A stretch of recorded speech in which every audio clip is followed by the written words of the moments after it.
In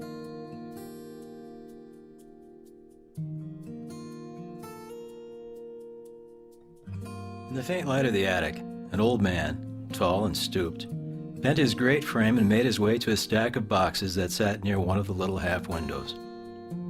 Brushing aside a wisp of cobwebs, he tilted the top box toward the light and began to carefully lift out one old photograph album after another. Eyes once bright but now dim, searched longingly for the source that had drawn him here. It began with a fond recollection of the love of his life, long gone, and somewhere in these albums was a photo of her he hoped to rediscover. Silent as a mouse, he patiently opened the long-buried treasures and soon was lost in a sea of memories. Although his world had not stopped spinning when his wife left it, the past was more alive in his heart than his present aloneness. Setting aside one of the dusty albums, he pulled from the box what appeared to be a journal from his grown son's childhood. He could not recall ever having seen it before, or that his son had ever kept a journal. Why did Elizabeth always save the children's old junk? He wondered, shaking his white head. Opening the yellowed pages, he glanced over his short reading and his lips curved in an unconscious smile. Even his eyes brightened as he read the words that spoke clear and sweet to his soul. It was the voice of the little boy who had grown up far too fast in this very house, and whose voice had grown fainter and fainter over the years. In the utter silence of the attic, the words of a guileless 6-year-old worked their magic and carried the old man back to a time almost totally forgotten. Entry after entry stirred a sentimental hunger in his heart, like the longing a gardener feels in the winter for the fragrance of spring flowers.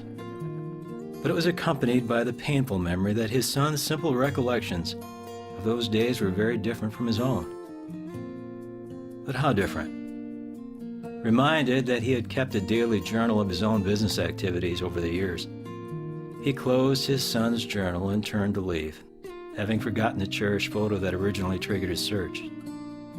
Hunched over to keep from bumping his head on the rafters, the old man stepped to the wooden stairway and made his descent, then headed down a carpeted stairway that led to the den.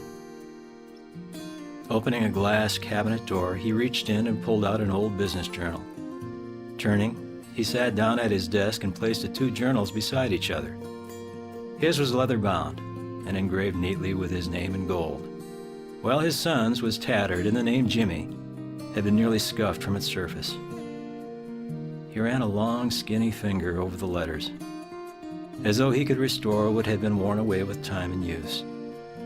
As he opened his journal, the old man's eyes fell upon an inscription that stood out because it was so brief in comparison to other days. In his own neat handwriting were these words: "Wasted the whole day fishing with Jimmy. Didn't catch a thing." With a deep sigh and a shaking hand, he took Jimmy's journal and found the boy's entry for the same day, June 4. Large, scrawling letters pressed deeply into the paper read, "Went fishing with my dad. Best day of my life."